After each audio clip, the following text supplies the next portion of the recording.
way too late. Really? Yeah. Drinking?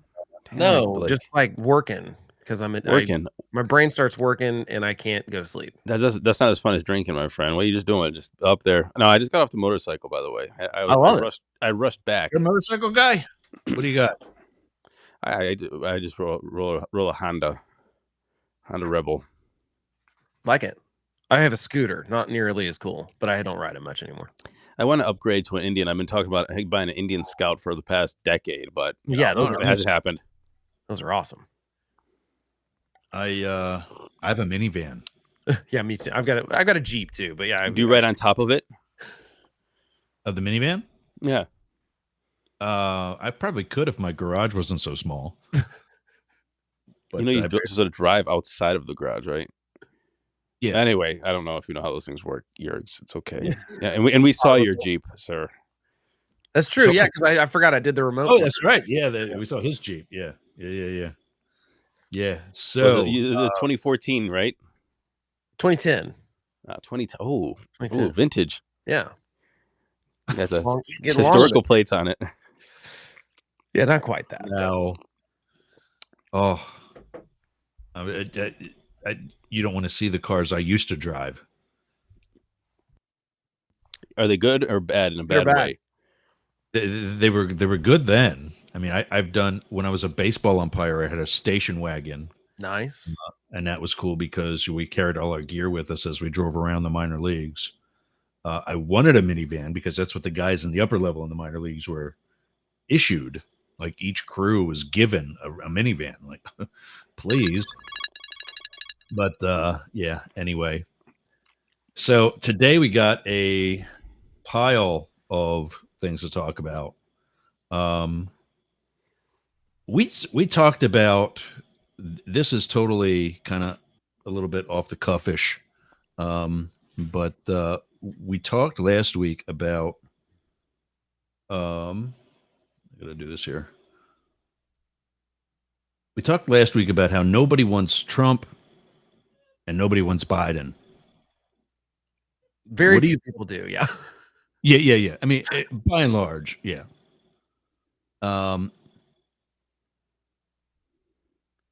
What do you think of this guy's? Oh, I'm not sharing the screen either. What do you think of this guy's future in the Democratic Party? Matt, I feel like you should take that first. Pete Buttigieg, great messenger. I think he's going to go far.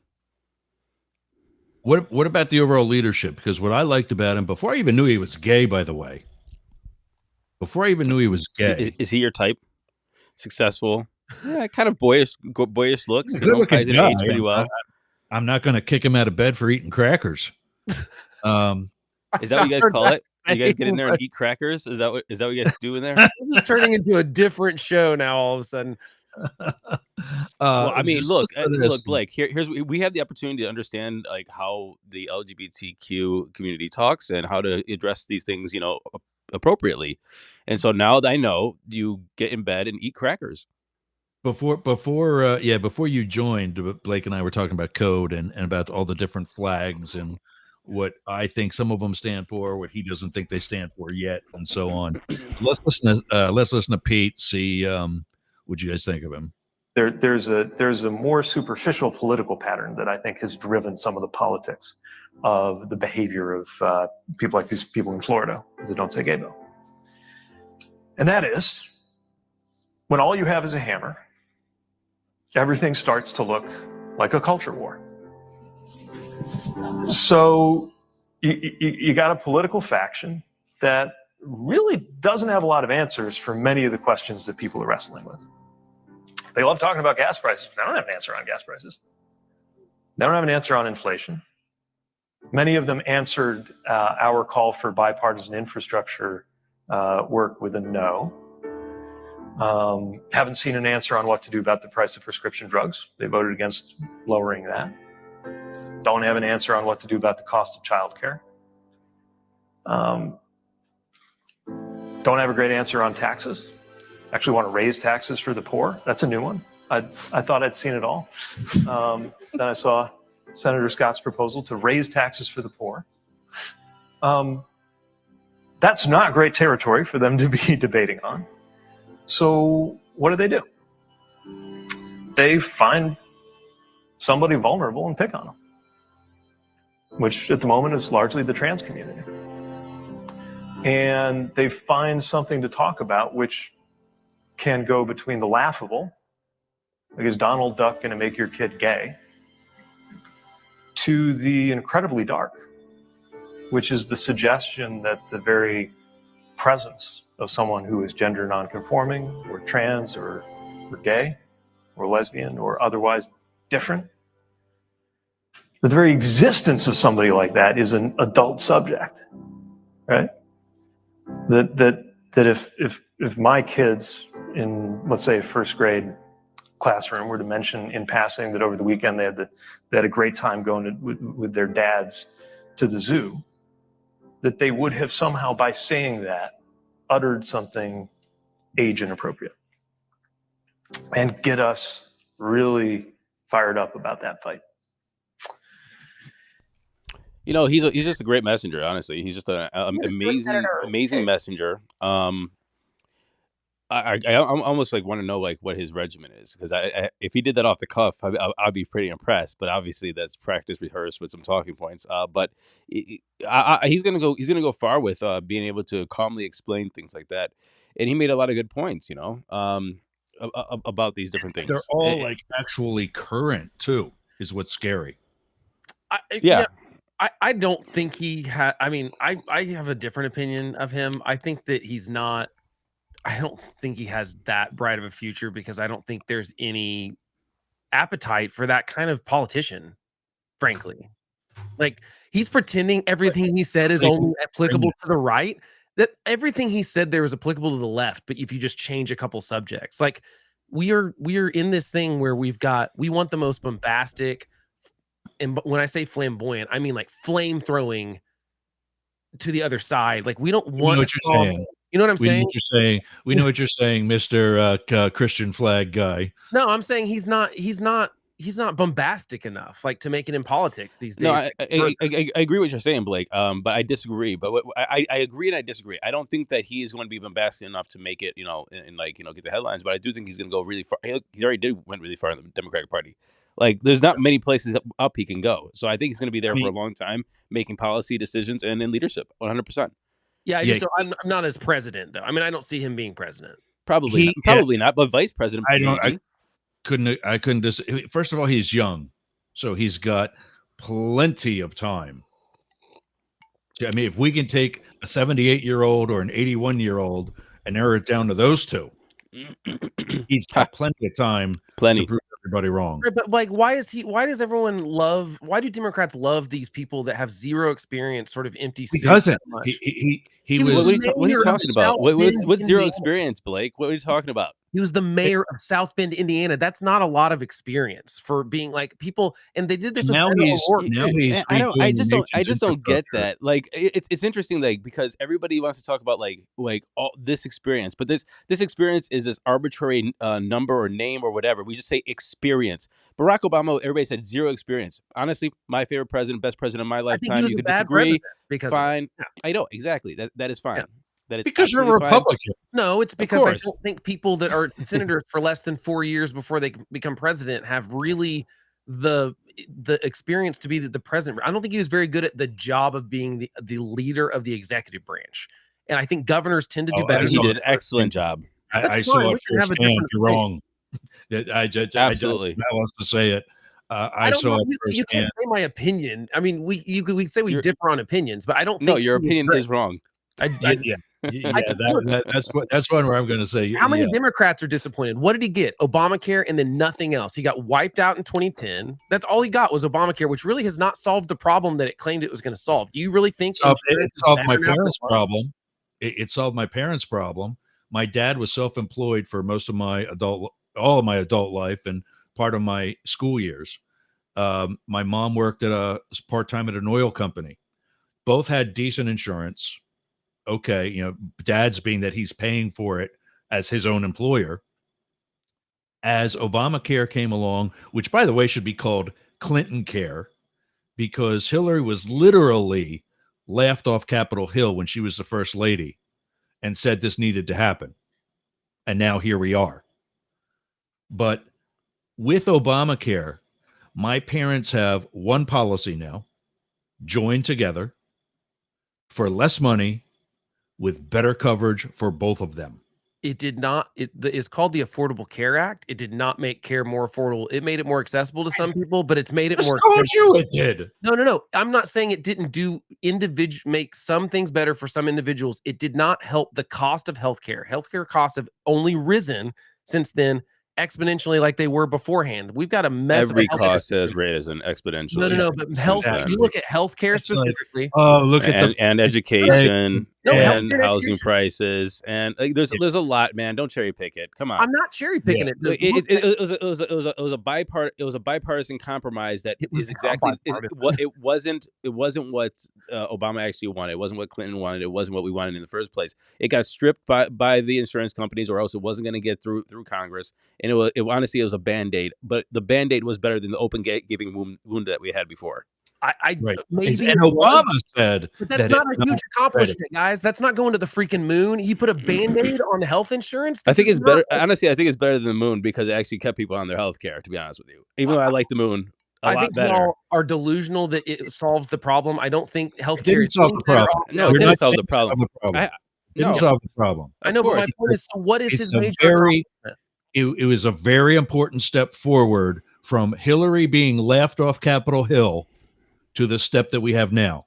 What do you think? If it was so bad, then why didn't Trump repeal it like he said he was going to when he had control of both sides of the House? No, keep in mind, I'm not saying it's so bad. I'm saying it's not evidence that he was a great president. He didn't get that much accomplished. I think he was okay. So wait. We're talking about an abstract right now, right? And if I'm looking back, even to as far as I can remember back, and actually maybe have some kind of understanding of what these presidents did, going back to Clinton, can we actually nail down what each president did that we say, oh, they were a good president? Have we had a good president? My guidelines of what a good president was how it affected me when I was living abroad and so on and so forth. The way that the United States was viewed with a Barack Obama as a president when I was living in China, traveling Asia, in Taiwan, was way different than a Bush, than a Trump.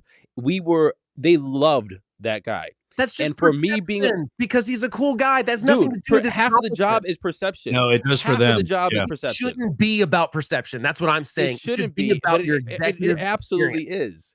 But that's absolutely that's what's wrong with the presidency, and that's why Pete Buttigieg will never be president, is because it is about a cool factor. It has nothing to do with anything else. Donald Trump is not qualified to be president, but he's got some it factor that makes people think that he's a god among men, and it's ridiculous. And Obama is the exact same freaking thing with the Democrats. Y'all thought he was the second coming of Jesus Christ. I didn't.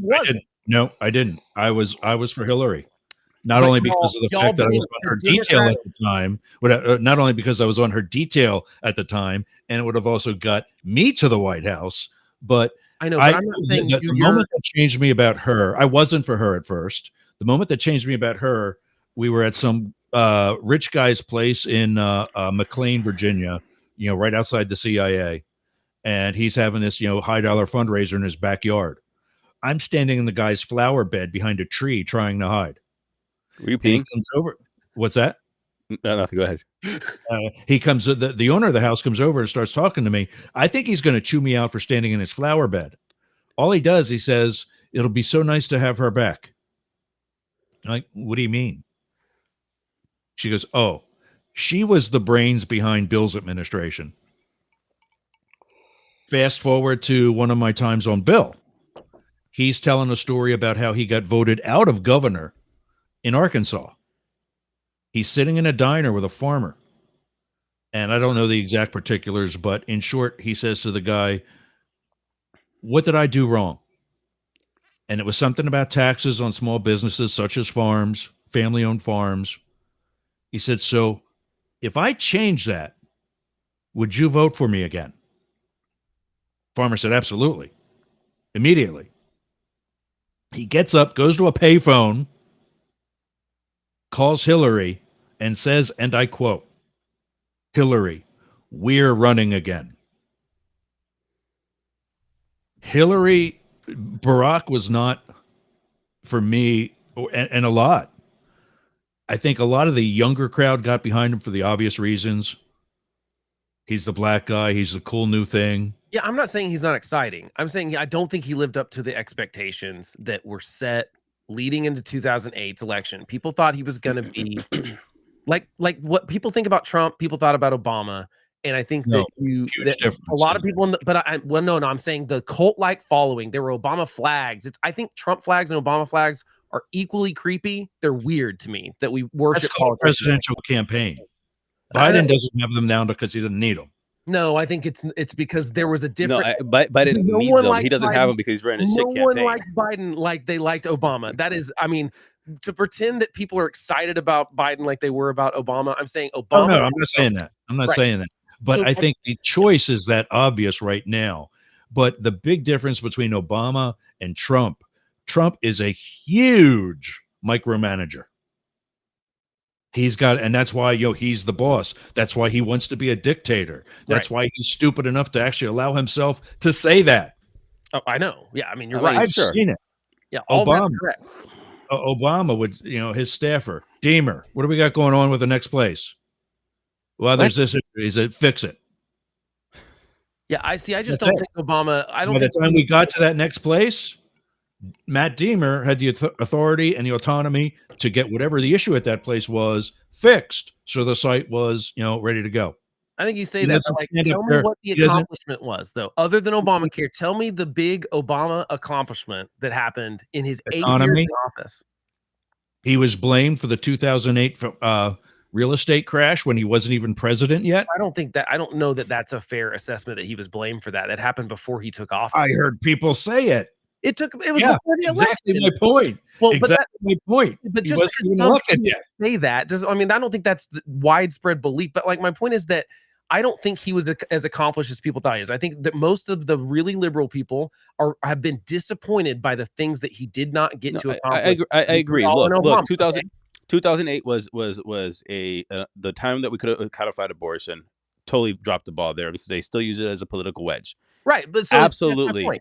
And there's a lot of other things. What I'm saying is, throughout the time since I've been alive, this person made us, I guess, very palatable, very respected around the world, and going around the world at that time was a breeze. Why? Because he worked with people, he had a good perception, and I think that things did get passed. You know who didn't like Barack Obama and what the wedge was? Is because they just didn't like him. They didn't like him. I think that's fair.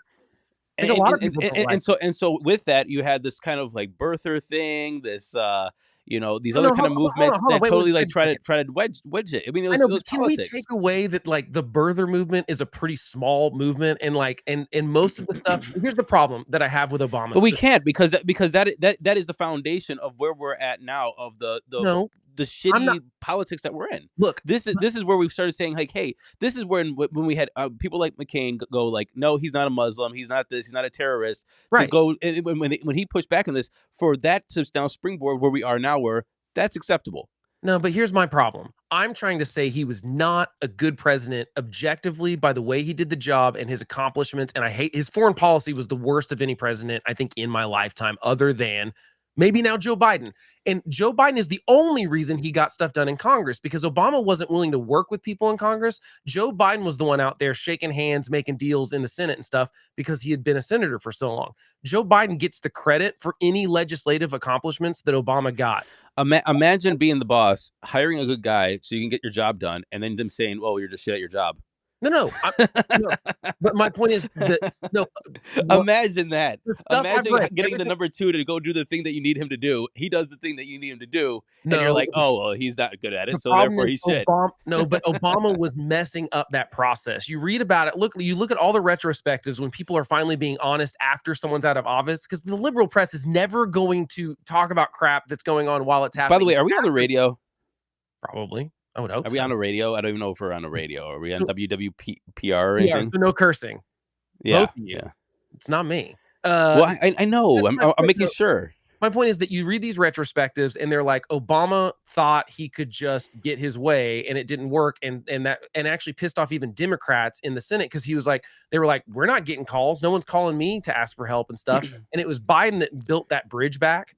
Sure. In any of his stuff. So my point is that means he's not very good at the job. Clinton was incredible at that. That's no, you're really cherry picking. I'm you not know what? cherry picking. There's a lot of things that I'm not good at, and that's why I get other people to do it. No, people would say, well, he's crap at that, so therefore he's bad. No, that's why I got this guy to do it. Delegation is one thing, but when you're the president, you are not really doing the things that you claim you're going to do. Everything has to go through Congress. So your job as president, I don't think there's been many major accomplishments from any president for the past 30 years, and we're just now and so, huh? I disagree. Okay. I mean, name them. I think we name the ones that you would say, these are the big accomplishments that we got. Is it the infrastructure bill? Is the Build Back Better? Is it what is it? I would say that Bill Clinton was the best at actually seeing where public opinion was, what stuff needed to get done, and then working with literally bipartisan stuff. I think that really, and George Bush got some of that because of post 9/11, some kind of stuff that was bipartisan. But for the most part, everyone is only interested in swinging for the fences. And that's why it feels like we don't have any major stuff that happens, because Obama decided to go all in on Obamacare because he had to. And he realized that was the only thing he would be able to accomplish. And they're willing to do that. And Trump did the same thing with the tax cuts. When people are like, Trump can do everything, I say the exact same thing about him. No, he went all in on one thing and got nothing else done. That's kind of what I'm saying. And if we're talking about who passed the most things that actually we can name, honestly, maybe it's just because of our memory, Biden has passed a lot of bills. Now, if you agree with the passing of them or the spending or what they're for, is two different things. Yeah. The Biden administration was pretty effective, has been pretty effective. I would say more so than Trump's, for sure, as far as getting stuff passed. But I disagree. I think most of the stuff. I mean, and again, I'm not a fan of Biden. I don't think he should be running again, even as a Democrat. I don't want him there. But I mean, if you want to talk about just like who's getting the things done, Biden has passed quite a few major and very substantial packages that are now being. And here's the thing: is all the Republicans that are, and this is what Buttigieg just said. He's like, they're talking about infrastructure, and the Democrats passed that, and now all the Republicans, even my congressman right now, is putting money into our district on the backs of Democrats and Joe Biden passing these measures, and so absolutely. Yeah, I mean, here's the problem with. So is Biden the best in the past 30 years? No, but what were you doing, by the way? Where were you? Were you doing your taxes down there? Let me jump in about that a minute. With the infrastructure thing, Biden ran saying that he was going to be a president for everybody. And when the infrastructure bill got passed, the first people to benefit from it were the Republican districts that voted 100%, against it. 100,000%. Well, yeah, and this is how they went and tried to claim it that they were the ones that got it passed. 100,000%. Including my ass out of a representative, Gus Borakis. My congressman is sending mailers right now saying how much money he's bringing back to the district, even though it's the money that was passed by the infrastructure bill that he voted against. Right, which is the gross of this. That's the grossest of the politics that we have now. That's what's so. Actually, gross I don't know. Let me take that back. I don't know if he voted against it, to be honest with you, because he's only. I have that list if you want it. So I have to. But to me, that's the difference. That's what changed from the '90s to now. Is that in the '90s, Bill Clinton said he realized he was not going to get reelected if he didn't play ball with some of this stuff, because you've got a Republican Congress, and you know what, they did a bunch of stuff. Now, I mean, we can obviously talk about the differences between whether we like those things or we don't like those things, but it truly was bipartisan in the nature that it wasn't like someone was pretending that Clinton's thing was bad and then voting for it, and then they really were all. I mean, there was something to be said about. I would take all the pork back. I would take all the pork back in the world to get people to actually work together again. Because I think that was the part. It was like we thought earmarks were so bad, but I mean, there's such a small part of the budget. If it got things done, I'm willing to have them happen. But the problem now is that Pete Buttigieg, in that speech, going back to the speech, is that first of all, I hate crap like that has the inspirational music behind it. You're trying to make it feel like we've got trying to conjure up these feelings like, oh my God, this is a speech from Rudy. It's ridiculous. But the substance of it, the Democrats are responsible for almost every problem getting worse about that he was talking about in that clip. The reason we have high cost of everything is because Biden's the stimulus that he passed that he didn't need to pass caused inflation to go out of control. And that is a fact. Okay. Every economist will say that spending was unnecessary and put us in a further inflationary period. That's the reason the cost went up. And the $10 trillion of tax breaks to the rich had nothing to do with it. I'm not saying it. No, Trump was inflationary too, and I've never said he wasn't. Biden added to then it. let's talk about Trump for a minute. No, but hold on. Biden has the worst foreign policy. Hold on. Let me finish. But hold on, let me finish the thing. My point is that yes, Republicans on the MAGA right are this culture war stuff is ridiculous, which is why I don't cover this stuff in my show, because I don't think it's actually worthwhile. However, the left always starts the culture war stuff and pretends the right did it. The trans stuff is a great example of another example, and I was there for this at Obama's first inauguration. I'm standing on Capitol Hill in like a backstage area when someone who's now one of his best friends walked past me and said out loud, "My job is to F Obama." That was John Boehner. Okay, way before that's the partisan crap.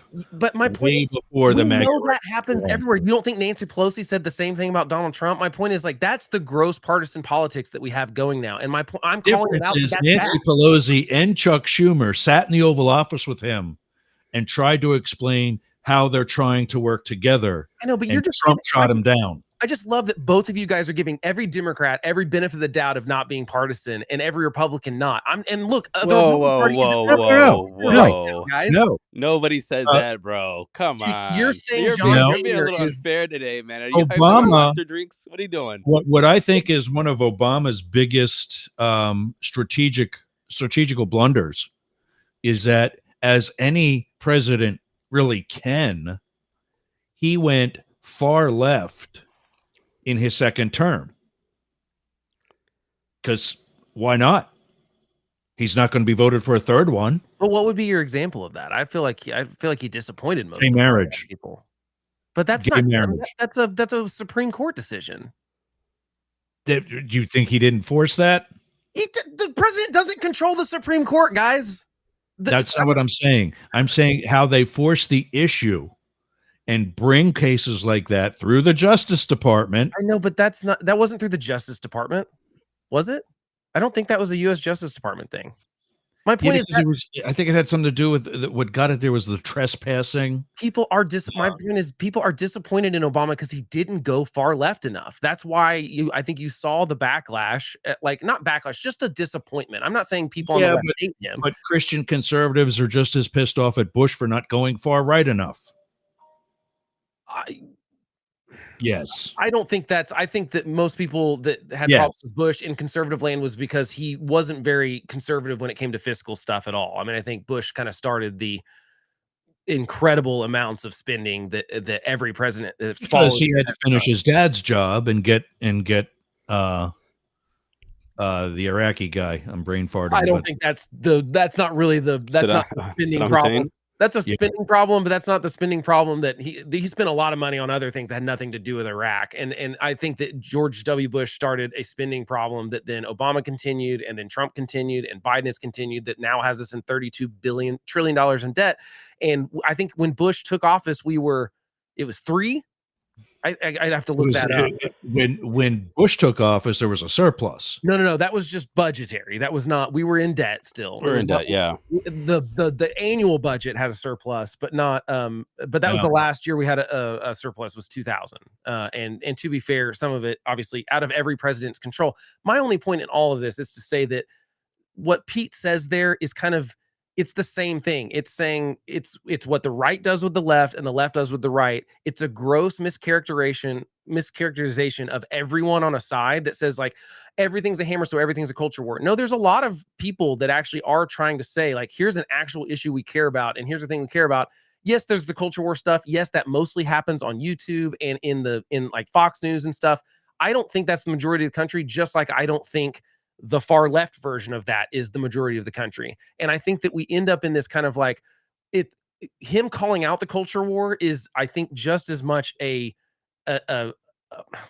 he's as involved in the culture war as as anyone else is in politics proper. Not like, I'm not saying he's Tucker Carlson. I'm not saying that at all. But there's a tendency on the left to pretend that everyone on the right is just the, and to be fair, they're not wrong in the sense that Republican Party has been taken over by Trump, and most MAGA people cannot tell you anything about policy because Trump can't tell you anything about policy. And I think that's a fair assessment. But I just think that some of his rhetoric is kind of empty. It doesn't really mean anything to me because he's not calling out anything that's that, like, most of those things have been worse because of Biden's policies. And for Republicans to point that out is not culture war. That is saying you've made it worse and we don't like you. And that's why Biden's not popular. But wait, I think you're being unfair there because he's not calling out. There's nothing he was calling out. He was calling out the "Don't Say Gay" bill in Florida and about him being in a. Wait, give me a second. He didn't say anything like that. It shouldn't even to keep calling it that. That's my point. That is the culture war escalating. Everyone calling it the "Don't Say Gay" bill when it didn't have the word "gay" anywhere in it. I'm not saying I agree with it, but I'm saying it was mischaracterized. I think it was a bad bill. But I don't think it was a "Don't Say Gay" bill. No, okay, fine. Again, you're really as a gay man living in Florida, I promise you, it was "Don't Say Gay." Because one of the other things I've got, where it says that, Yergz, it doesn't say it. I'll show you in what's going on right now. Next week starts Pride Month. Next week starts Pride Month globally. Show me in that bill, Yergz. I'm not talking about. Stop a minute. Next week starts Pride Month globally. Every year since it was fixed, the bridge, the Tampa Bay Bridge, the Skyline Bridge between St. Pete and Bradenton was lit up in rainbow colors. Guess what's not happening this year? I'm not saying because our closeted gay governor. See, I think that's a dumb smear to do too. Honestly, no. Okay. But here's my problem. No straight guy worries about how whether or not he's got to wear heels to appear taller. Hey, you know what? The taller no straight guy, presidential race. It's true. No straight guy allows his staff to put on bright white mud boots to go to a construction site after a hurricane. Yergz, do you not understand that what you're doing is adding to this culture war that lets DeSantis get away with the crap that he gets away with? Because we cannot have the bridge in rainbow colors this year because there's no. Are you trying to say, Yergz, that DeSantis eats crackers in bed? Is that what you're trying to say? With not his big my white bed. Boots? Not in my bed.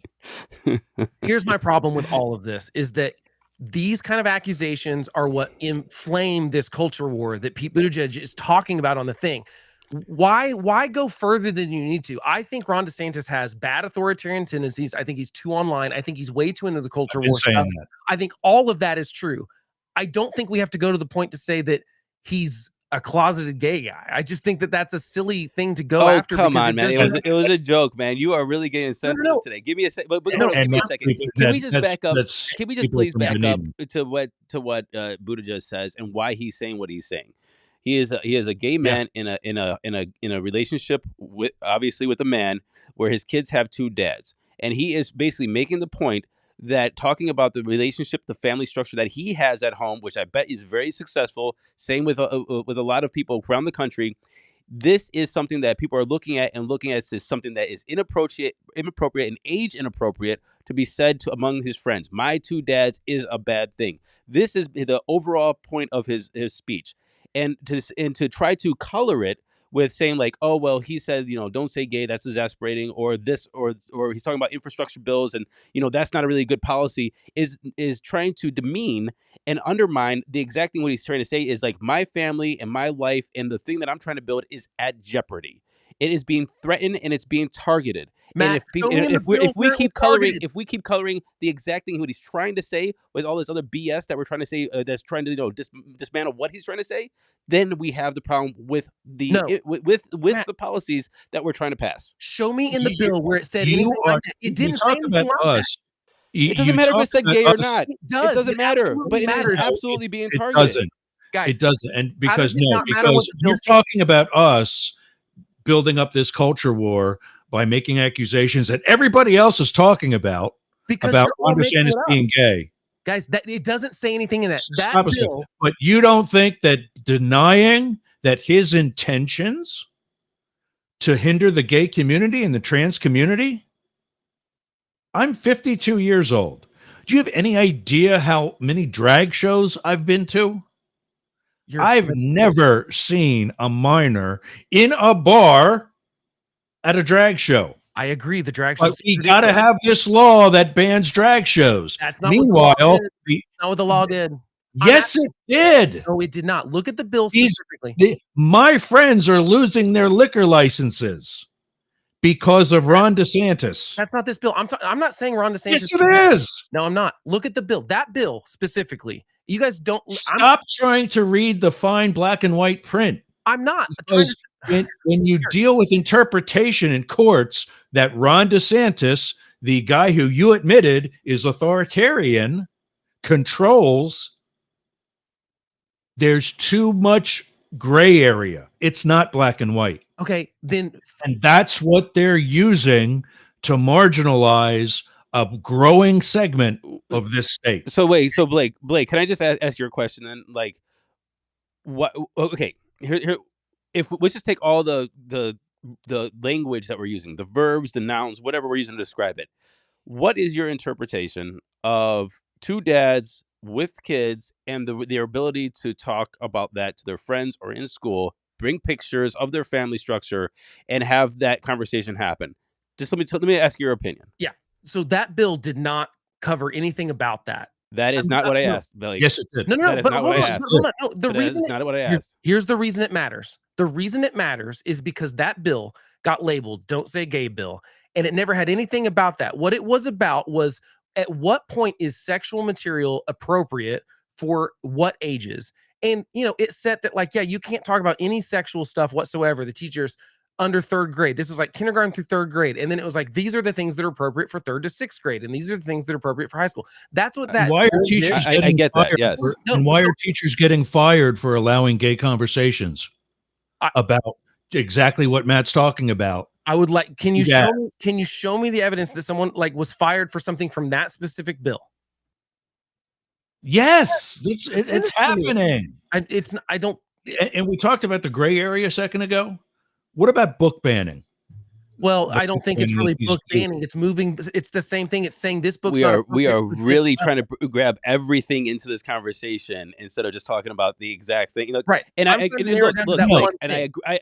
am on Blake's side with this. I never said gay. It wasn't a "Don't Say Gay" bill. That is honestly political. That's 100%. No, but again, it is. Okay. But it is absolutely targeting that. Absolutely. And then if you have family structures that are not traditional family structures, this is becoming a point of attack. And I think that is, and again, from what Pete Buttigieg was trying to say is this is my family.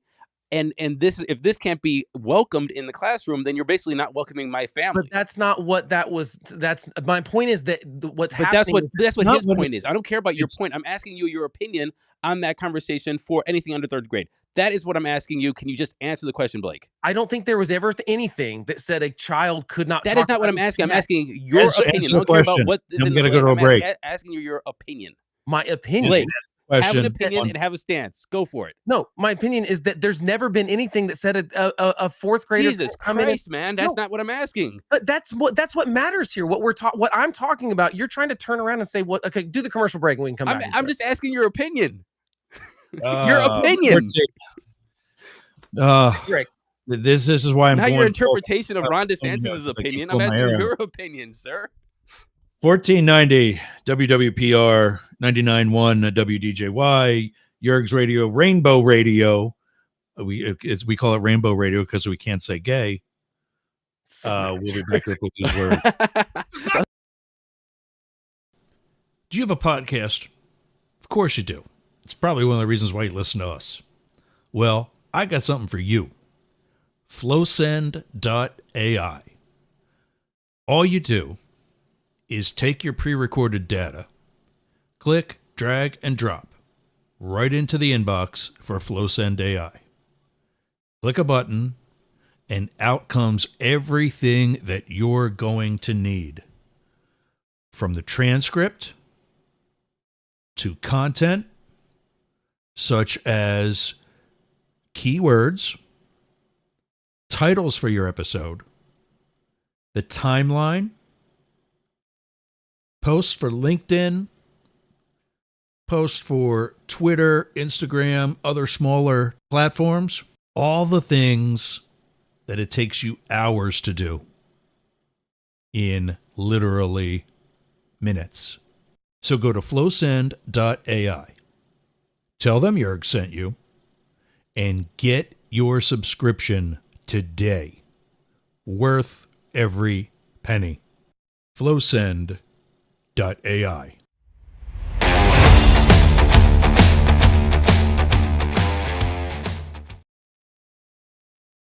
What did you notice about that, Matt? Where'd he go? I don't know. I got back just in time too. I was getting water. There it is.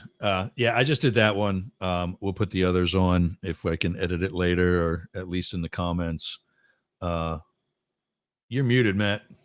How about we change topics so we're not arguing about the same damn thing for 45 minutes? That's fine. I mean, that's what I was thinking as while we were in the break. That was supposed to be an intro to various things, and how that one speech actually tied into so many other things that we were going to talk about today. Well, see, I think we're lucky that we're actually remote, because it's possible that we would have been fighting through that one. No, there's no way. I like that. But I don't think so either. I would have jumped over the table at Blake. Blake would have got me in a headlock. I would have called in Yergz, tagged him in. He would have been eating crackers somewhere. Guys, I was just going to say, I'm eating lunch. Yeah. Yergz is in Secret Service, and you've got a leather jacket and ride a motorcycle. There's no way I'm physically going to be able to beat one of you guys up. There's just not. Now, remember that. Respect, son. Respect. Musician. I'm a guitar player. We're not cool. And I'm the oldest one here, so go easy on me. I want to get to a story that each of you contributed during the week. Yeah. Oh God, more than just hips. I couldn't be eating crackers anymore. Anyway, I can't get in it, and never mind. Oh, good Lord. Matt, you gave us information about Fit 21. Yeah, the lobby. Fit 21. Yeah, Fit 21 is actually an interesting thing. It's a crypto bill. It stands for and I'm going to pull this up here very soon because I can't remember it, the Financial Innovation and Technology for the 21st Century Act. And basically what it's doing is giving guidelines for cryptocurrency and the industry in the United States. So what it classifies as security, what classifies as commodity, and how the different SEC, the CFTC are working together. Long story short, is it passed Congress with the help of 71 Democrats. Originally, everybody thought it was going to be like, a handful, a dozen to 20 Democrats. You could probably name them, off the top of your head who would be supportive. But 71 Democrats supported this bill. So therefore, it's going to the Senate. A couple of things that I think are very interesting. Number one is Biden said that he will not veto the bill if it does pass the Senate, which I think Biden probably is, first of all, politically smart. But obviously his team is calling the senators behind the scenes saying, like, don't pass this if he doesn't want to pass. But we'll see what happens with that bill in the Senate. Other one is being from Ohio, no Democrat in Ohio voted to pass this bill. And that's because, in my opinion, Senator Sherrod Brown is on the Banking Financial Committee of the Senate. He is not he's not a fan of crypto, and therefore you're not going to go against your senator that's running for office in this year, and he's up against Brian Marino, who is pro crypto. So there you have a division there. So anyway, it's a very good thing. Not going to trip the vote, right? I mean, if you're not leaning it one way or another, you're just going to go with whatever works well for the person getting reelected. There's no reason to. And the interesting thing about this crypto bill is crypto in general is that they're trying to make it, instead of a technology, it's trying to make it a political technology. And to be opposed, since it is mostly Republicans that are liking crypto in this industry, it's very easy. And I think a political, just a political easy, it's just low hanging fruit to say, hey, we don't like the thing because they like it, and therefore it's for criminals, it's money laundering, it's right. For bad people, it's for terrorist action, whatever. So therefore it must be against it. ATM machines. Say what? So are cash and ATM machines. It's a little different, but is my understanding of this right, that they're basically saying no executive branch agency can make rules on crypto without Congress passing laws? Is that essentially what this said? No, this is the actual guidelines that are saying, like, this industry is this is the rails that they're trying to regulate the industry. Right now, there aren't any rails. So it's like, what does a security and a commodity mean in terms of crypto, when it could actually fall into one, both, or none? And so, what is decentralized? If you have a decentralized, like, say, currency, then, or a token or whatever, how decentralized it does it have to be to not be a security, and how centralized does it have to be to be a security? Yeah. So you know what I'm saying? So if 50% of the token or 50% of the hash rate, the mining power, is held by one individual or company, is that centralized or decentralized? This bill clarifies all that. Okay. Essentially, this is basically putting into legislation the reason why Ethereum won their suit against the SEC, correct? I don't know about the Ethereum. I don't know about an Ethereum lawsuit. I know the XRP law.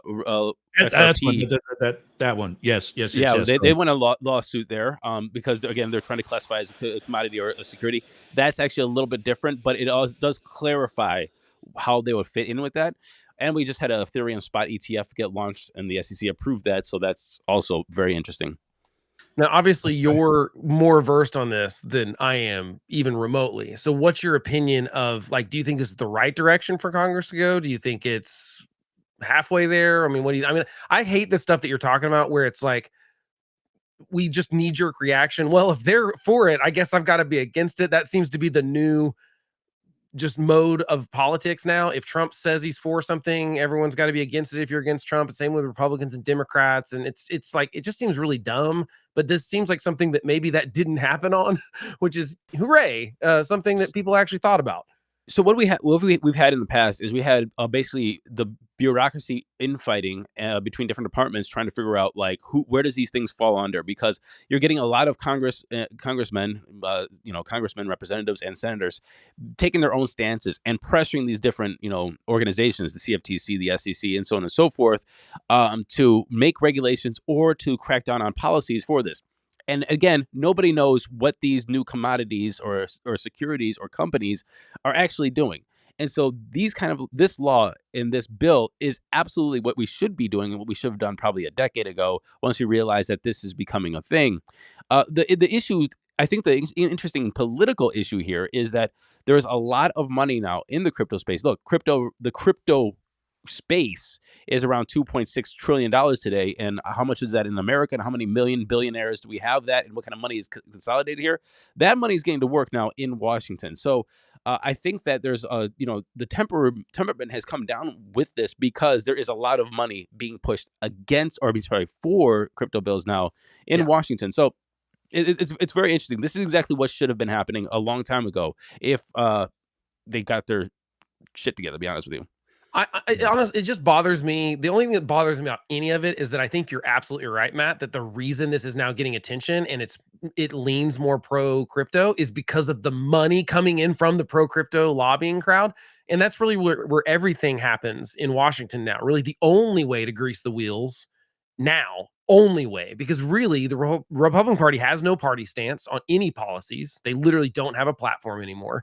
So it's really just about who can grease the wheels with money the most. And that seems to be what's always happened with pharmaceuticals. And it's always happened with, obviously, like, military industrial complex. It's always happened with, and I think that's happening in crypto too. And my only concern is ever that, like, I don't love when giant piles of money are the thing that are the main thing that are influencing stuff. So that's my only concern here. I think we do need to talk about it in Congress, but my concern is that because all the money is on one side of this argument, as it typically is, because it's not like there's an anti-pharmaceutical lobbying crew, right? Like, it's the pharmaceutical companies that have the lobbying power because they've got the money. I just think that's what's broken about Congress, is that absolutely. And the last thing I do want to say about this is, I think that it went for 100% right. This is not the way that legislation and policy should be written, and this is not how it should be working. But this is how it's working. Yeah. If you go back to Let's the just last, be thankful for that right now. If you go back to the last cycle, I think Sam Bankman-Fried, for worse, showed that a shit ton of money in politics can influence things, and by a lot of favor. And even though he's doing his 25 years, this was a great political experiment to say, hey, what happens if I just pump $100 million into Washington and really court some of these legislators? He showed that this is possible. He also showed that this money can win elections. people like Jasmine Crockett from Texas is only in her position because millions of dollars went into that election of hers and got her into Congress. I'm not saying that's the only reason, but it was a big help. It was a huge reason. A lot there were. I mean, the list of Democrats that benefited from the donations, which is why it was kind of so incestuous with the Sam Bankman-Fried stuff, is because it was like hard to go after him when he's bankrolling. Exactly. And now, what we have is a conglomerate, if I could call it for a better word, of crypto, I would say, tycoons that have now started their own super PAC, and this is led by Coinbase. We have Ryan Selkis of Masari. We have the Winklevi, and so on and so forth. They're putting about $100 million behind a super PAC to do just that. So now they're putting that money and pumping it directly into Washington. Yeah. So things like the FIT 21 gets passed through Congress. Yeah. Is that how they actually call themselves in plural, the Winklevi? Because the first time I heard it was in the movie The Social Network. I think we call them in the crypto space, the Winklevi. I like that though. That's pretty clever. Yeah, the Winklevosses. Yeah, so that's my concern is I just want I'm always skeptical of, it sounds weird, like all of a sudden I'm skeptical of bipartisan stuff because I could just go like, well, I know the natural tendency is for everyone to just reflexively be against the thing that the other want. So when I see bipartisan stuff, I go, who's paying for the bipartisanship at this point? While we're ahead, something's getting done. Yeah. Yeah. One last thing about for crypto, Matt, don't know if you saw this, but where's the name? Kabosu, the Shiba Inu dog that is the poster child for Dogecoin. Did he die? Did he die? Passed away this week. Oh, it's always sad when any dog mascot dies. I want to. Can you fact check that, because I think that dog passed away probably 14 times already. Is this real news? I have no idea. I'm not on the corners of the internet that know these things. I'm looking at the article right now from Fox 29 in Philadelphia. Kabosu, Kabosu, the Shiba Inu behind Doge, meme, and face of Dogecoin, has died. The Japanese owner is a lady. The dog was a female. The owner was a female. She wrote some poem that was translated into English that does not read like a poem at all. And probably not when you lose the translation. Often makes poetry not work very well. This is really recent news. It's like a couple of hours ago. Yeah. Oh, so exactly. Sad. Well, yep. So next up, Blake, you got it. You sent us one about the deadly force of MAGA. Oh, yeah, Lord. I thought this would be the thing that I ranted for half an hour about, honestly. Well, we can bring it back next week. Yeah, so my touch on it will be, just because it's pretty current, is that I think that basically the short version of the long story, not long story, is that MAGA World and Donald Trump are claiming that the unsealed warrant for the Mar-a-Lago, what they call raid, which I also think is not a proper word for what was going on there. Yes, and the use of force thing. Yeah, is the use of force thing, which every freaking, I'm sure Yergz, you would know, every single warrant is going to have, yes, of course you can use excessive force. If you are met with lethal force, you can use lethal force. But they coordinated with the Secret Service. They made sure they did it when Trump wasn't there. It's very obvious that this was not an assassination attempt by the FBI on Donald Trump, but that was what Trump and MAGA World are claiming it was. And what I think is so purposeful and dangerous about this is it is giving them an excuse, giving their side. They know exactly what they're doing. They are giving people with violent tendencies the excuse to be violent if things don't go their way over the next year, we'll say, or longer. And I think it's incredibly dangerous. It's incredibly gross. It's not true even a little bit that that's what this was saying. They even coordinated to make sure that, like I said, when you've got two law enforcement, you've got Secret Service, you've got FBI. The FBI did look. I've got a lot of crap to talk on the FBI. I think they've been egregiously bad at their jobs for the last decade, if not longer. Do you understand how big the FBI is? No, I know, but I'm saying I have the same argument there as I do with defund the police. Oh, this one guy got shot by a bad cop. Do you have any idea how many times a guy gets shot by a good cop and nobody knows about it. But the FBI has some structural and some leadership problems. I think it has been better under Ray. I think that he has improved some things, but they had some real rot going on. I think, but this is not one of the examples. But my point about that is when I was in DC and my last assignment there was Reagan Airport, I'm talking with my FBI counterpart, the FBI guy at the airport, and he says, "Yeah, do you know we are dealing with a homicide investigation right now?" I'm thinking he's talking about here at the airport. An FBI agent whacked his neighbor. Yeah. It happens sometimes. No, and that never got out. It happens sometimes. I've never wanted. No, what I'm saying is that he's absolutely right. He's absolutely right. It happens sometimes because the FBI is so big. Yeah. That some knuckleheads get through. Yeah, but I'm not talking about a couple agents. The Secret Service. Hello. Right, but the FBI has some bad structural issues. I think the Secret Service does too. I think that the Secret Service. I got a story. Yeah, I've got a story that I'm waiting till July to break. So like these are those things that like I think the FBI has problems, but this was they did everything completely right. They made sure Trump wasn't there to try to pretend that the FBI was going to assassinate Trump and they had a plan to is egregiously it's so irresponsible of Trump. Not that I expect anything more from him, honestly, but I do not see how we get out of the end of this year without any violence from one side or the other. I mean, am I being overly pessimistic about that?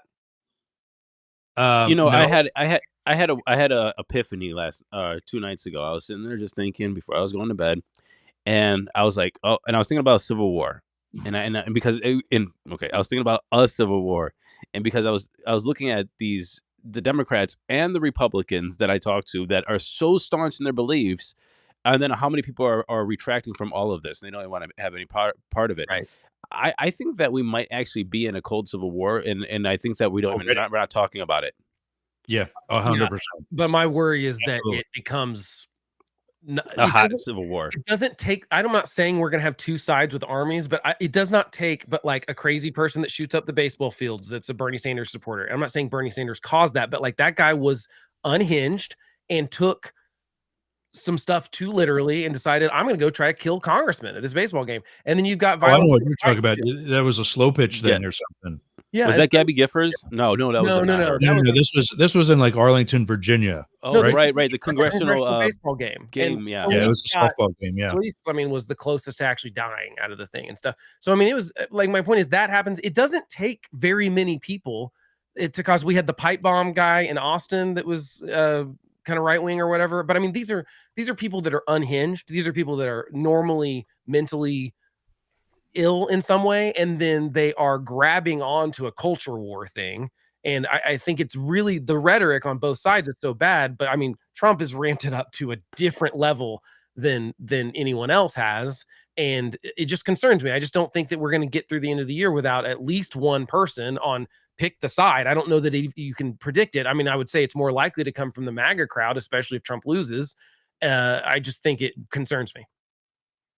It's, I got a connection as obviously, I don't think we're going to see another January 6th.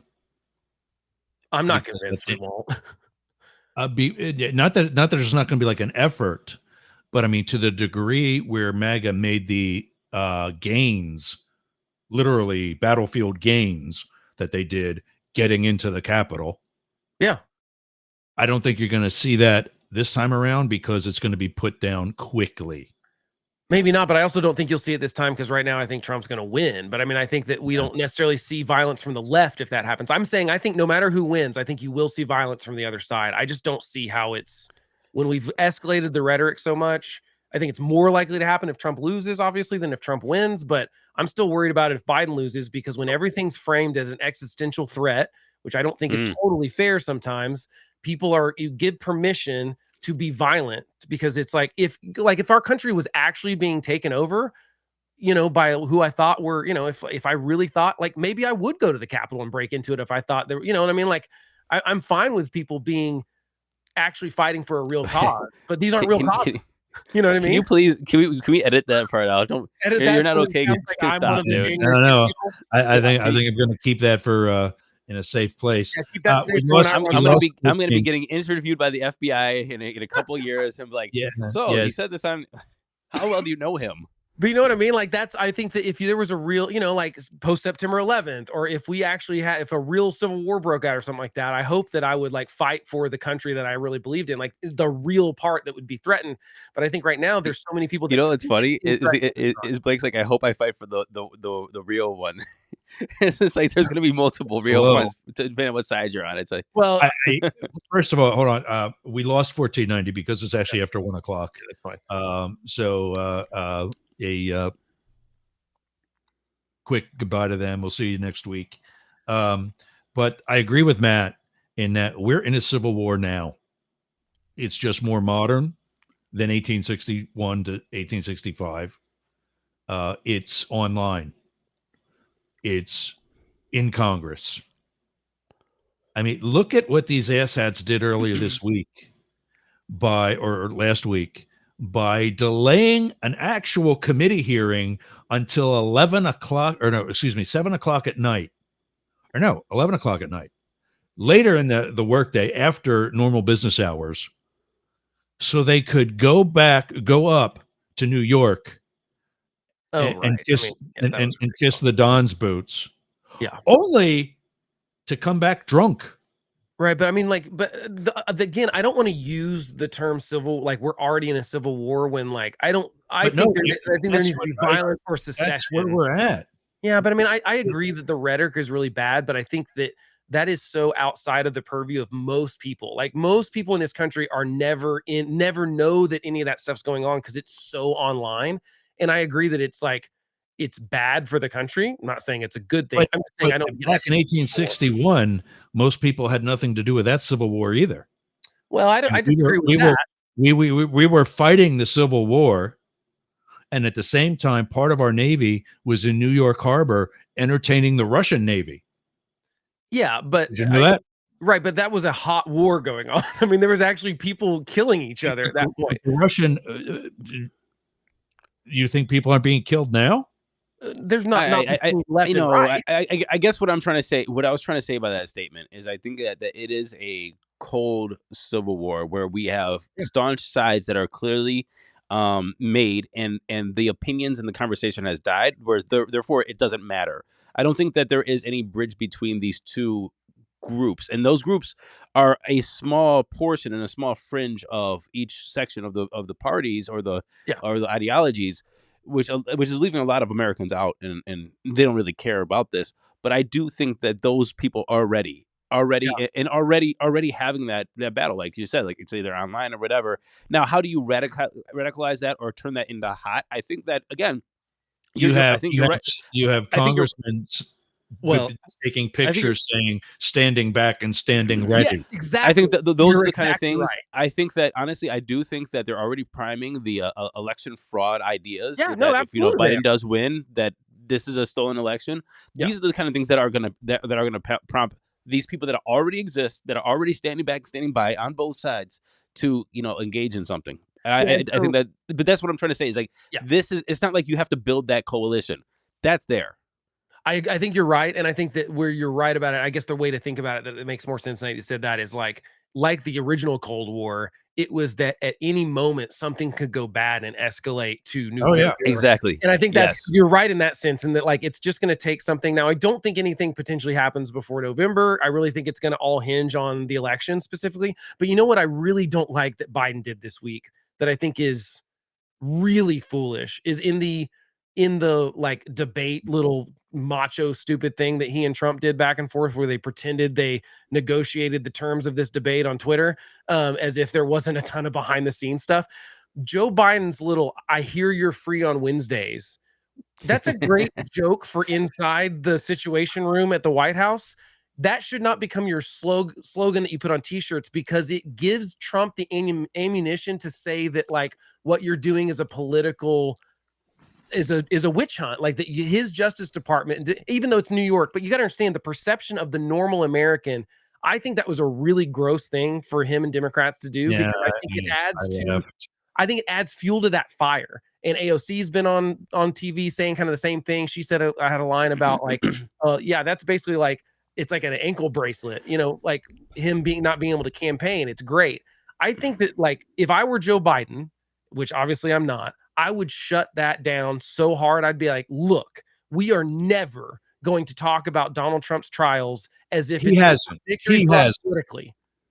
For as much as no, stop a second. For as much as he's been accused of weaponizing the Justice Department, he hasn't said shit.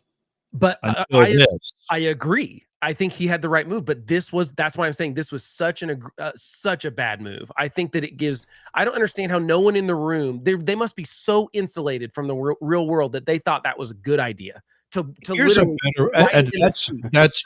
that's very frequent throughout many presidential administrations. Yeah, but you got a better way to make sure that doesn't happen. How about we don't pay off a porn star and call it a legal expense? Totally. Listen, I'm not just thinking off the top of my head. Moral behavior. I'm saying that Joe Biden should not wade into the court stuff at all, and he's done a pretty good job at doing it. But someone on his staff thought it was a good idea to be like, "This would be great to put on a T-shirt. I hear you're free on Wednesdays," and make that be a thing, a joke. It's a really bad look. And I think speaking of putting things on T-shirts, my pet peeve for this week was the bad built bleach blonde butch body comment from Jamie Crockett to Marjorie Taylor Greene. Oh, I didn't hear that. That's my pet peeve for the week. As in a bad thing or a good thing, or that it was even had to be entertained? Horrible thing.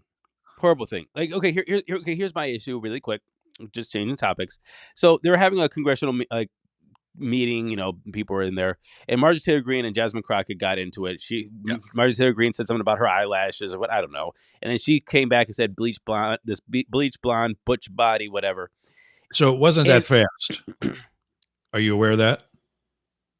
No, they were. So what happened was no. What happened was I forget what started it, but Marjorie Taylor Greene said you can't see what's going on, probably because of your fake eyelashes or something like that.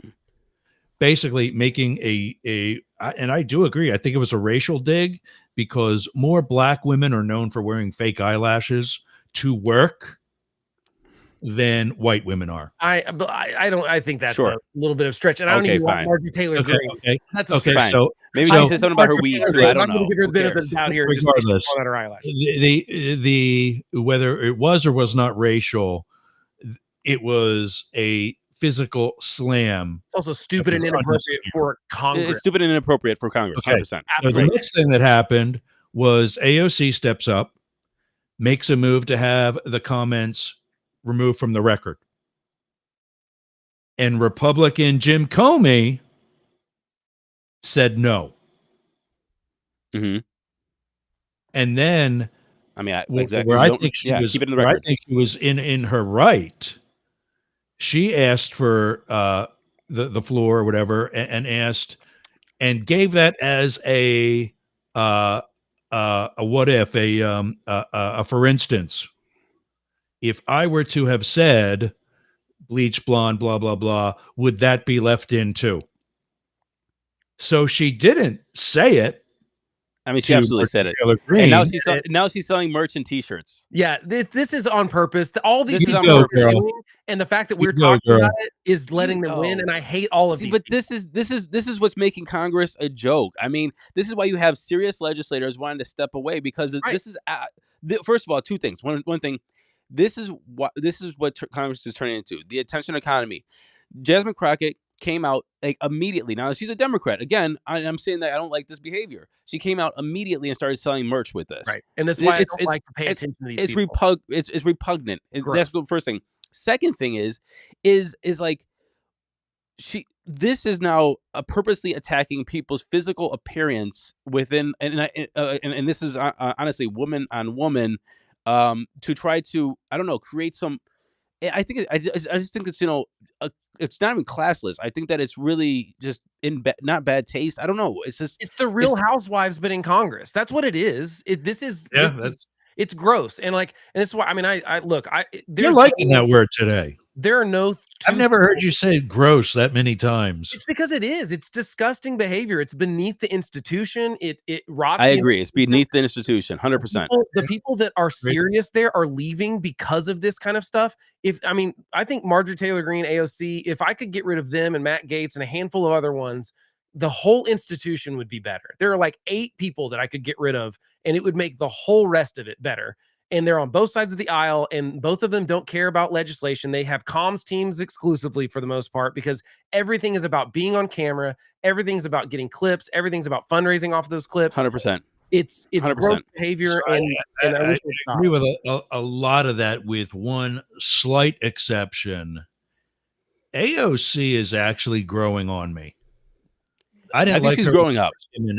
Yeah, exactly. I think she's growing up. Honestly, I think she got put in her place a couple times, and she's actually like just standing back a little bit. Yeah, she's not that person. She's gonna have to dig out of a big hole for me to take her seriously. Because here's what I think. We had a few conversations. I think that she knows. I think that she knows that if she really wants to be a serious legislator and move her way up in the party, that she cannot be the person that's getting the clicks and making the stuff and wearing eat the rich to like the Met Gala, stuff like that. Like that, if she doesn't get away from that, she's going to be pigeonholed into that thing. I think she's just pivoting. Yeah, and then people like Jasmine Crockett are taking up that again. But we'll see how seriously it takes it, because the second she doesn't have that attention that she's used to getting, I wonder how long can it last? Because the truth is, being a serious legislator gets you this much attention. Zero attention, 100%. I agree. And that's why they're leaving. And unfortunately, I don't see a solve for that until people vote other people in. But like Marjorie Taylor Greene, even if she's a little bit on the outs, because I think some of her antics actually did piss off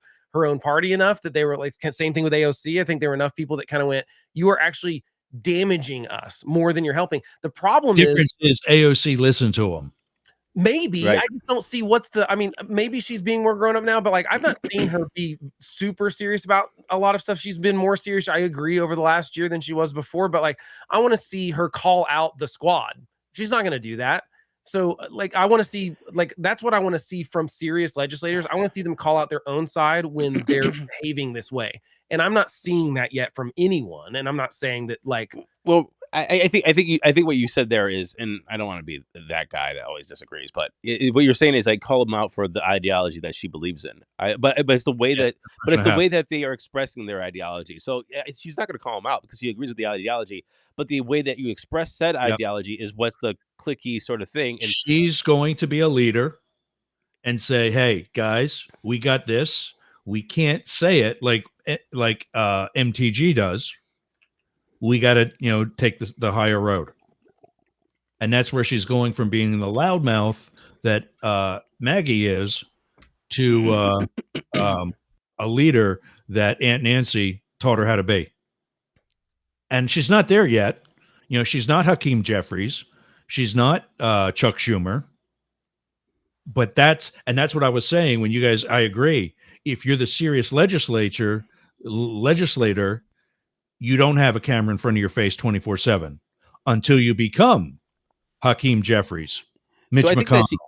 Exactly. I think she made a very good, honestly, if you're looking at this, and again, I have no clue, but fundraising is a huge part of being in leadership. And that's why, McCarthy's there. That's why Jeffries is there. That's why Pelosi's there. And AOC raises a ton of money. And MTG is the Republican version of her for sure. Like as far as MTG raises money, they raise a ton of money. Now, if she could continue to raise that ton of money and then pivot into being, that's exactly what they're looking for, is to see who could raise it.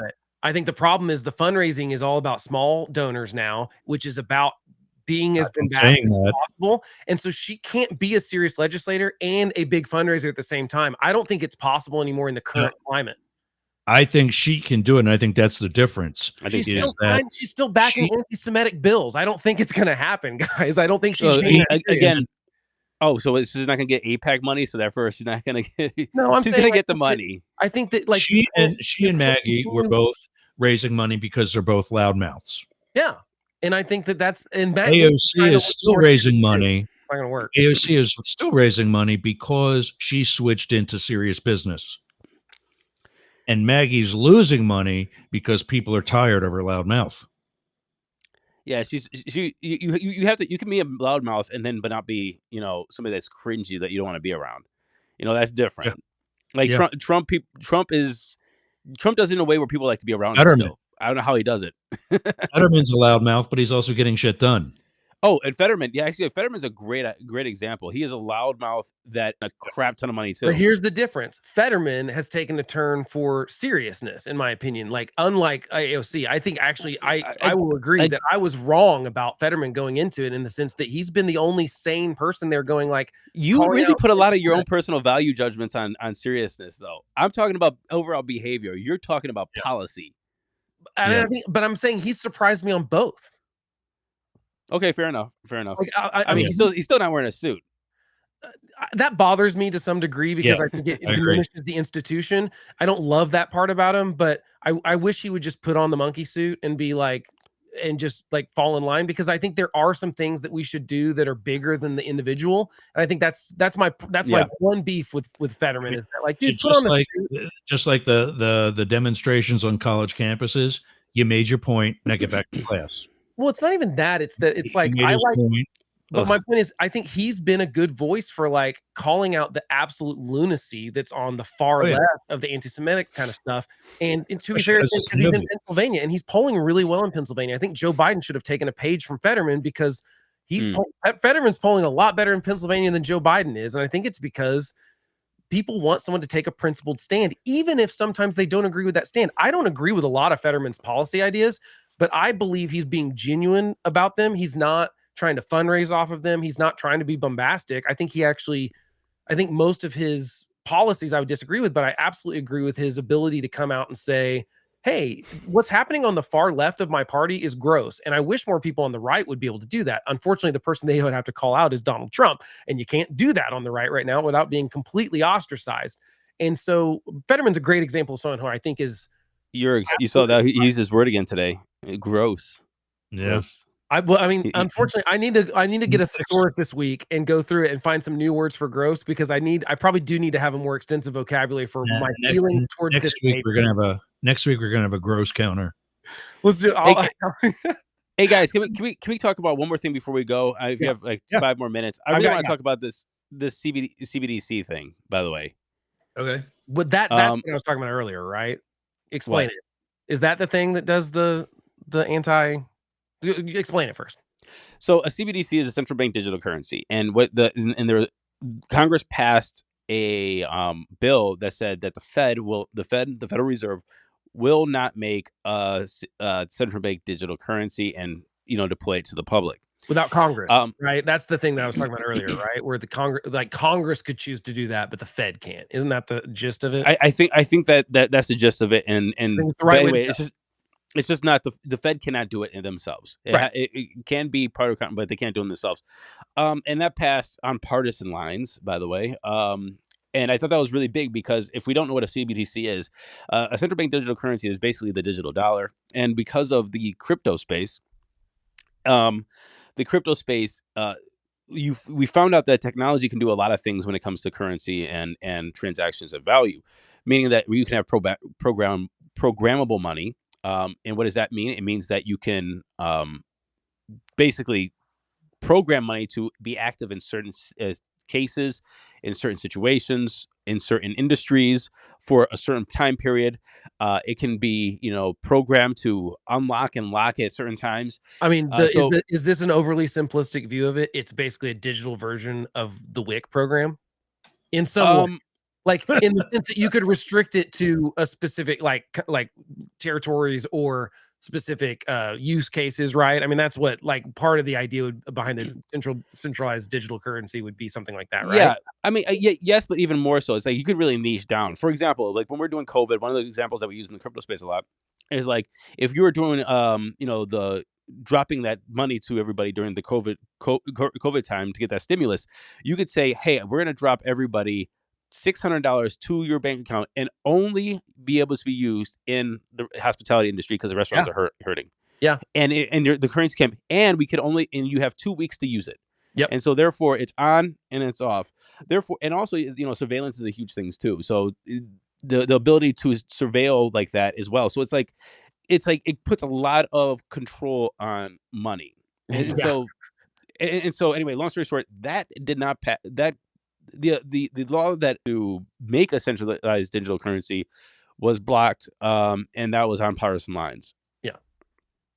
Because I'm actually really I'm upset that it was on partisan lines, but it is on partisan lines. But I mean, so, and this is, I would love to talk more about this. I would love to, Matt, have you on and talk about on my show about like an entire show about the crypto stuff, because I think there is some really interesting stuff to think out. Because this was an idea that I heard someone float. I think it was Bill O'Reilly in like 2008, about like, look, here's how you should do stimulus money. If you're really going to try to stimulate the economy, he was basically saying, do that. This is obviously all the crypto stuff, but he was saying, make it a debit card that like, if you send it to everyone in the country and they choose not to spend it, that $600 just disappears basically after a certain amount of time, and then it can only be used. Like, he was basically trying to solve for this in a way that would say like, okay, if we want to stimulate the economy, we have to make sure that people don't just save it or don't spend it on a thing that doesn't help.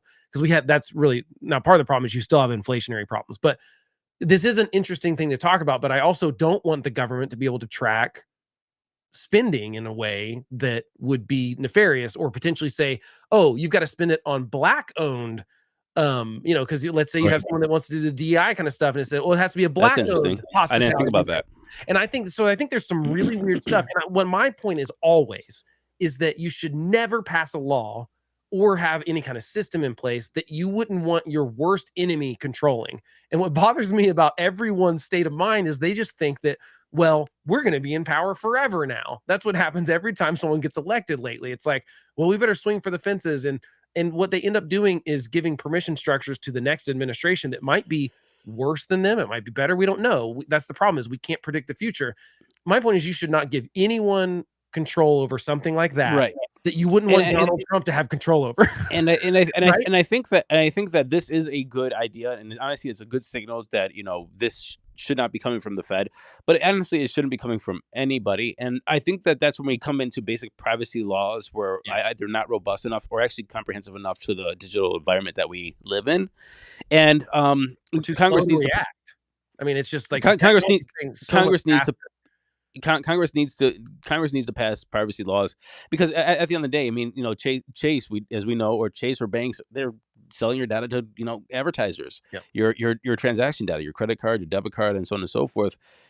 In my opinion, there's nothing different than the CBDC existing and Chase doing the same thing with your data. Of course, we could have it's a private company, sort of thing, and you have a choice to use it or not. You really don't. Banking is banking. The government can coerce me to do things, and Chase can't. That's the big difference. Is that a government? But the banking sector can, because you can't be unbanked. Yeah, but I can go to a local bank. I'd say I'm not on a national bank, and I'm on a local but that's the bank, banking sector. I mean, meaning saying that if the rules exist that your data and go into your privacy, which your purchases, your transaction history is absolutely private information, and sell that data to advertisers. It doesn't matter if Chase is doing it or your local bank is. It's still something that's allowed to happen. No, and I'd be fine with having restrictions on that kind of content. I'm just saying that it makes me extra nervous if the government can do that, because the government is. You know what I mean? I can't take my business. But here, my opinion on this is I don't think that there's a difference, because again, the backdoor to either of them is just the private company is just the wall between the government and everybody else. So the government. You're trying to tell me like Jamie Dimon, the CEO of Chase, isn't hanging out with like government officials and going like, "Hey," and they're actually manipulating or telling this data, or the FBI or so on and so forth. We know absolutely. We know that's happening. We know that, and so the government has gotten data from private companies to get around them not being able to do it legally. Like they buy it, or they buy that information. Like that they use a data broker, and they're like, "Hey, we'll just get it that way." Now, like I think that law passed that said they couldn't do that anymore. I don't remember, but it is. I'll use a different word. Scary. I don't know. I don't like the idea that the government can get around things like free speech rights and or Fourth Amendment rights because they go, well, I don't need to get a warrant if I just buy the data from the credit card company or the cell phone company or whoever. Or we've got backdoor deals with the NSA, with the AT&T and stuff that let us get that information from Americans without a warrant. Yeah, those kind of things need to change. I think the problem is that Congress, because they're not very serious, and the ones that are serious I think are taking this stuff very seriously. It's just the problem is they're so far behind, and there's so few of them that actually understand the technology at all. That's what bothers me, is that really, you look at any of these hearings that have been on these kind of things, and they're embarrassing, the questions that are getting asked. When I'm like, you guys had a staff that could prep you for this, right? I mean, like, you shouldn't be asking that stupid of a question to Mark Zuckerberg or whoever it is that's in front of you. I think the thing, yeah, it's just the thing was with this, and I do want to give the congressman, or first of all, if you're a policy wonk or a political wonk, most of these people aren't tech guys. I'm on the trail all the time, and there's very few people that actually understand anything about tech, or actually care anything about. But I understand that you can, but it's their job. They need to learn about those things. I You know get what I mean? that. I'm agreeing with you, Blake. Yeah. I'm agreeing with you. Yeah. There's very few people that do that, and I think that's kind of the issue, is we have people that are really skewed in one way, but don't really pay attention to everything else that's going on that makes them good legislators. And that's okay, because we have committees to solve for that. Like, if you know more about agriculture, I hope you're on the agriculture committee. I hope that if you are more into the technology stuff, you are on the committees that actually deal with that. We don't need every member of Congress to know everything about every subject. That would be a ridiculous notion. But we do need them to start specializing, and we need more people that are specializing in some of the technology things, because they're happening really fast. And I think that's where our global problems are going to be, is competing with China and Russia on something like the satellite thing that launched this week. I think is another really scary, like, technological, that's a little bit more war military kind of thing. But the point is, like, I think we need serious people that specialize down in these committees. And I think one of the problems with the committees is that for all the ones that don't have national security implications, they are letting cameras in there. I just think nothing's ever actually, I think it's another place to be performative. I think we should get cameras out of committee hearings. Agreed. Absolutely. Because I think that they are, when you look at what was happening, when you go back to the 90s, Yergz, when you're talking about, like, stuff was getting done, it's because pre-C-SPAN, you could actually, like, make deals. And I think that now you can't get caught on camera saying some of the stuff that I think these people actually believe, and they're actually scary, because they realize it's either going to get them primaried, or, like, because right now you can't be a Republican seen working with a Democrat. You can't be a Democrat seen working with a Republican. That's like, unless it's on an 80-20 issue in the country, you just can't be seen doing that. You get vilified for that. You, like, James Langford did what he was asked and then got hammered by Republicans for doing what he was asked to do on trying to do a border bill. And because he did the behind the scenes stuff, and we see all the stuff that's worked so far has basically been outside of those committee hearings. We see the legislation that tends to actually happen is because they were like, we're not going to talk about this to, like, anyone. It's in a really tight group so that the details don't leak out and it gets torpedoed before we even get the chance to get anything done.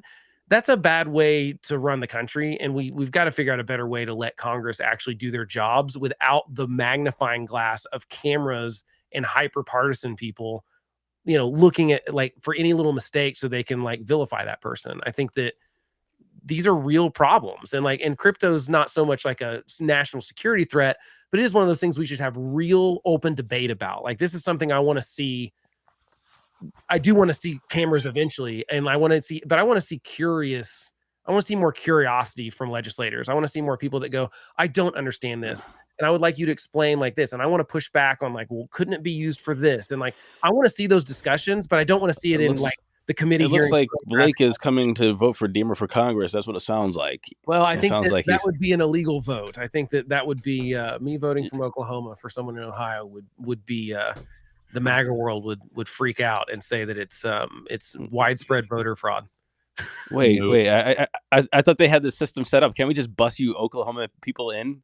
Well, that's only if I'm apparently an illegal alien that's happening. Oh, okay. Allegedly, I gotcha. Even though they've got no proof of any of this happening, that's apparently the goal. I mean, no, all that election stuff is nonsense. But yeah, it would be nice if people took it more seriously, and I think that it would be nice to have more. Yergz is tuned out. He's done. Yeah, he's done. Yeah, but you know what I mean?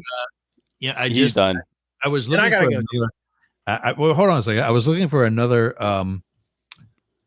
story because I saw when I was pulling up Matt's story, I saw something about MGT or MGT, whatever, TG, whatever. I always mess that up too for some reason. I know. I don't know why I want to say MGT all the time. I did it with Ruth Bader Ginsburg and MGT is a car? Maybe. MG. Well, there's MGK. I do it with Ruth Bader Ginsburg too, because RGB is colors, and I just the initial thing that AOC is the only one I can keep straight. That's the only one that makes sense to me. The rest of the initial ones, my brain. Anyway, I came across another one that I was as the Microsoft thing goes through the news. It's a long list of actors who died at the age of 27. Yes, the 27 list. And one of them is the one that played in the Chris Pine Star Trek movies. Yeah. It's Scotty. Chekhov. Yeah. Mm-hmm. Yeah. No, really Chekhov. sad. I had no idea. Oh yeah, that's right. Yeah. Yeah. That was terrible. He got pinned by his own car. It was terrible. It was awful. Ugh. Normally it's drug related with the 27 Club. Yeah, there's a bunch of fentanyl all over. It's almost always drug related. Lots of depression and suicide. But yeah, that one was super, super sad because it was like he just got crushed by his own car, and well, crazy accidents happen. All right, so have a great weekend, everybody. Yeah, have a good weekend. On that Memorial Day weekend, everyone. Holiday weekend. Exactly. First summer holiday. I'm excited. Going to the lake. Okay, what about you, Matt? What are you doing? Man, I don't even know what I'm doing this afternoon. Come on now. He's not playing in that. No, it's Memorial Weekend, so it's big campaign weekend. Yeah, well, enjoy, fellas. Good luck with everything, guys. Be safe. All right, have a good one. We'll talk to you over the week. All right, everybody, we're out. That's it for those of you still listening, which is a lot, actually. See you again.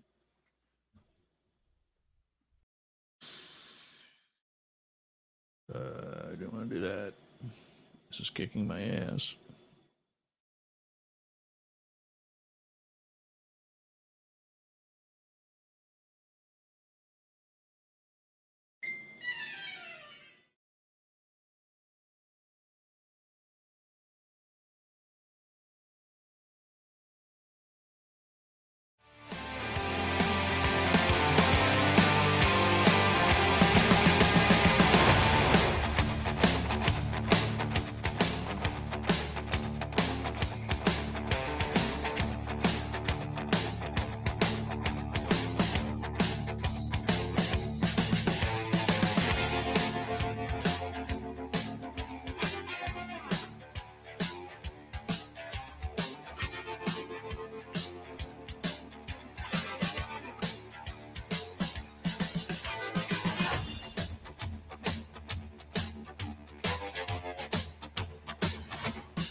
You've changed.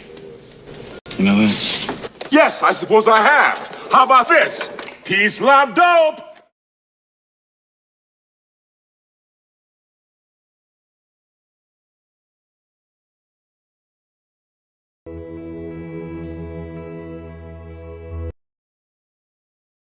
From iHeart Podcasts. What in the hell is going on in here? Everyone has their limits. I'd never confronted a situation like this. The numbers were being inflated and lied about and conflated. I just thought it was just a really terrible, immoral thing for him to do. A line they won't cross. I was stunned, and I just said to him, no. We're killing people. What exactly are we doing here? I remember him saying, in this 007 evil villain kind of way, this is the beginning of a process. You may never have to face that decision. When you find yourself at that line, thoughts racing, hearts racing, emotions are all over the place. They could be harassed, they could be imprisoned, they could be killed. Somebody needs to just, for once, give everybody the whole truth. I'm like, this is evil. And the only person who can sound the alarm is you.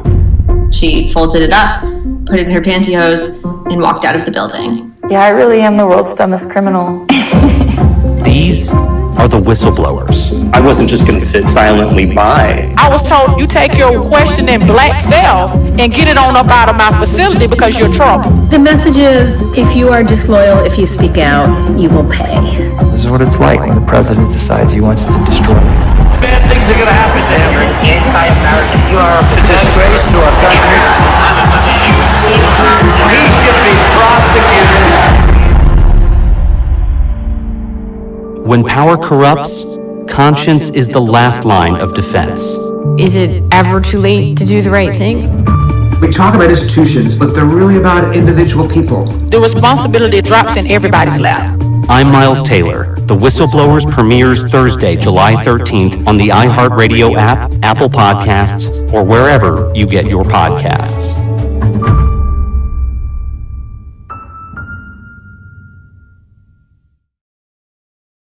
Check out Miles Taylor and the Whistleblowers. I've referenced that plenty of times throughout Up the Middle, Both Sides Now, and Yergz Tonight.